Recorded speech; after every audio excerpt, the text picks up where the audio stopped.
With the Conference of Parties, or COP26, almost upon us in November 2021, expectations for pension schemes and investors to report on climate are ever increasing.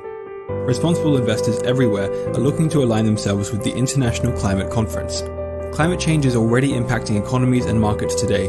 Left unabated, conservative estimates suggest that global costs of climate inaction are equivalent to losing between 5 and 20% of global gross domestic product each year, now and forever. But investors are not taking this news lying down. With the emergence of many investor-led initiatives for climate-conscious investing, including some under the auspices of the United Nations. My name is Alex Whitebrook, ESG Communications Manager at Minerva Analytics, and this is a Minerva Briefing on the road to COP26, showing you how to understand and align yourself with the UN climate initiatives in the finance sector.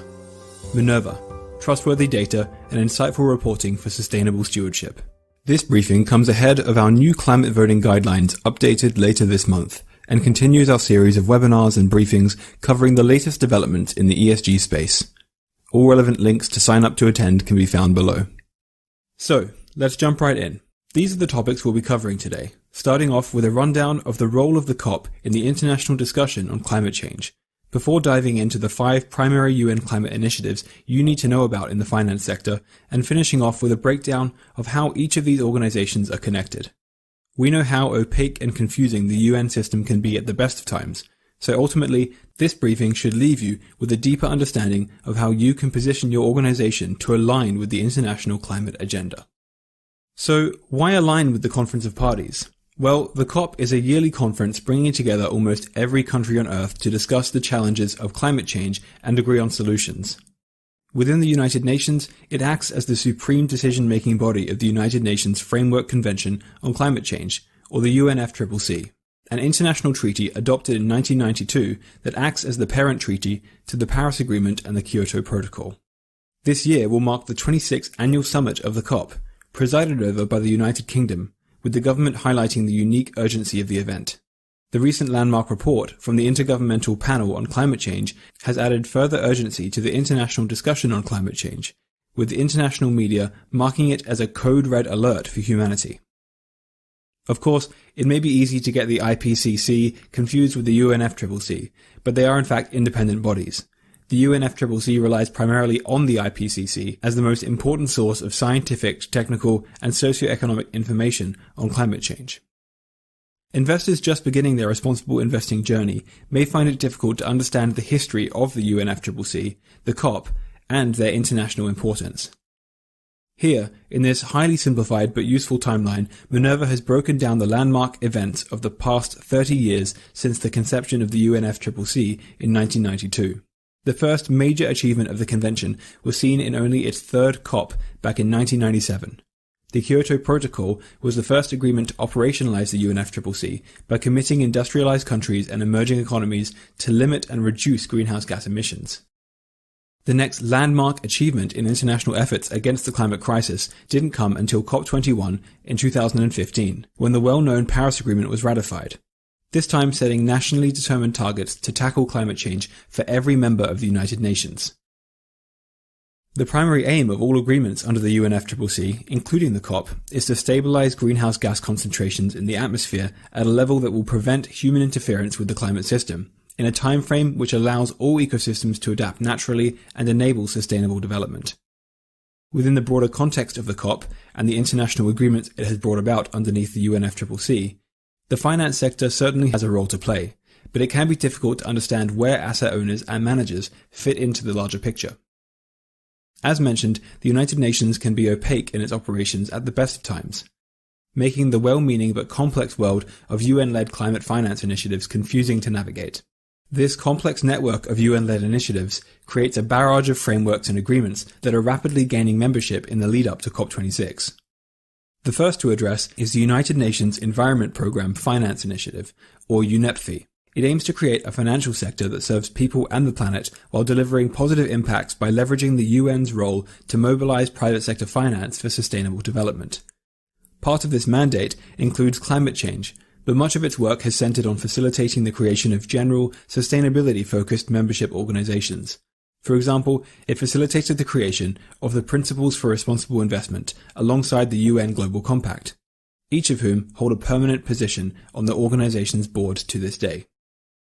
A group of bankers, insurers, and investors are directly involved in the steering committee of UNEP, cultivating their membership base of 350 organizations from across the finance sector. This initiative is for those able to sign UNEP's statement of commitment, covering broader ESG issues beyond but including climate change. The second important initiative is the Net Zero Asset Manager Initiative, launched only in December 2020 by a group of leading international asset managers. Members aim to reach net zero greenhouse gas emissions by 2050 or sooner, in line with the global goals set in the Paris Agreement to limit warming to 1.5 degrees Celsius. The PRI, UNFCCC, and the Race to Zero campaign, which we will discuss shortly, all had a major role to play in the creation of this initiative, which now holds 128 signatories covering $43 trillion in assets under management. There are strict rules for any asset manager wishing to join, with further details available in the briefing for download below. The UN-convened Net Zero Asset Owner Alliance is almost a sister organization to the Net Zero Asset Manager Initiative, being convened by UNEP and the PRI. Signatories to the alliance consist of an international group of 37 institutional investors representing some $5.7 trillion in assets under management. Like their asset manager counterparts, each member asserts their commitment to align their portfolios with a 1.5 degree scenario, addressing Article 2.1 of the Paris Agreement. Further details on the specifics of these commitments can be found in the full briefing. The next major initiative links the rest we have covered back to COP26. Race to Zero is a global campaign spanning every sector of the world economy, aiming to build support for the shift to a decarbonized economy ahead of COP26. Launched on June 5, 2020 by the UNFCCC Secretariat, it is led by COP26 high-level champions for climate action Nigel Topping and Gonzalo Munoz. It has been publicly endorsed by the UN Secretary-General, UNFCCC Executive Secretary, COP26 President Alok Sharma, and by UN Special Envoy for Climate Action and Finance, Mark Carney. Signatories to the campaign include a coalition of leading net zero initiatives representing 708 cities, 23 regions, over 2,000 businesses, 571 higher education institutions, and 127 of the biggest investors in the world. Investors looking to join the Race to Zero campaign must be a member of one of the initiatives created by or partnered with the campaign. It may not surprise you to hear that the Net Zero Asset Managers Initiative and the UN-convened Net Zero Asset Owners Alliance are two such initiatives. Finally, we need to talk about the Glasgow Financial Alliance for Net Zero. This initiative is not strictly a membership organization or campaign as in the previous examples. Instead, it is a coordinating body, managing the financial initiatives within the Race to Zero campaign, ensuring they are all aligned with COP26 and supporting them in achieving their commitments. GFANZ was launched by the aforementioned public supporter of the Race to Zero campaign, Mark Carney, who is the UK Prime Minister's finance advisor for COP26 and the leader of the UK's COP26 Private Finance Hub, a less internationally focused but similar body. Currently, signatories include 160 companies, including 43 banks from 23 countries. But the key prerequisite for being a part of GFANZ is to be a member of the Race to Zero campaign, adding yet another layer to the complexity. So, let's take all of that complexity now and piece it together to form a bigger picture. If you've been paying close attention, you may already understand how each of these initiatives fit together, but you'll be forgiven for feeling a little bit confused. Seeing the bigger picture is certainly not an easy task. Here, Minerva has pieced together the relationship of each of the 5 key initiatives leading UN efforts to green the finance sector and mapped it out onto a chord diagram. Following the key here, we can see that if you, as an asset owner, wish to join the Race to Zero, you must first join the UN-convened Net Zero Asset Owners Alliance, which will allow you to join the Race to Zero and therefore also become a member of GFANZ. If you are less familiar with chord diagrams, or if this representation is a little bit too complicated, Minerva has also simplified the relationships of each of these organizations into an easy-to-understand map. Here, we see the Net Zero Asset Owners Alliance and the Net Zero Asset Managers Initiative are unveiled as the key entry points for asset owners and asset managers to get directly involved in a UN-aligned climate initiative. Membership of either of these initiatives will set you on the path to joining the Race to Zero campaign, which, as we know, is a prerequisite for joining GFANZ. Following this pathway, you will align your investment activities with global net zero goals set out by UNEP and the UNFCCC, including the Paris Agreement, and connect you with the organizers of all future COP events.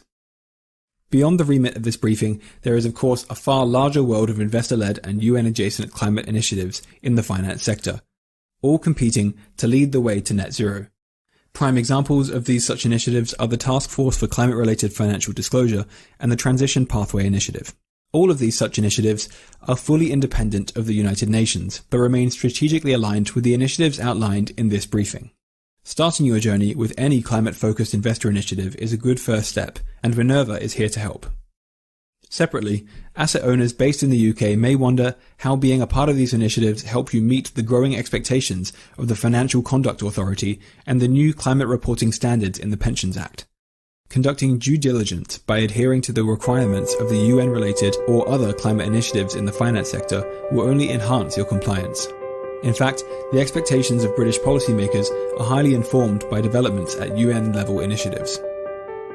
Joining the right initiative and engaging with the growing crowd of climate-responsible investors is important for your pathway to net zero. Minerva, together with our strategic shareholder Selective, can set you on the right path to UN alignment. Our services incorporate the SDGs, the TCFD, the GRI, and TPI, making it easier for you to start your own journey within UN-led investor initiatives. So do get in touch, especially in the lead up to the New York Climate Week later this month and COP26 later this year. Minerva recognizes the pressure that pension funds and investors are under to report on climate as this space develops, and we are here to help you adapt. Our new sustainability voting guidelines will soon be made available, and Minerva will also be bringing you a new webinar later this month with Selective, in which we'll be inviting industry-leading experts to share their knowledge with you on sustainable securities lending and help us all understand this developing space. You can sign up to attend via the link below. Down below you'll also find today's full briefing and slides. If you wish to find out more about how Minerva can help you align with the UN climate and sustainability agenda, say hello at minerva.info. Thank you all for tuning in.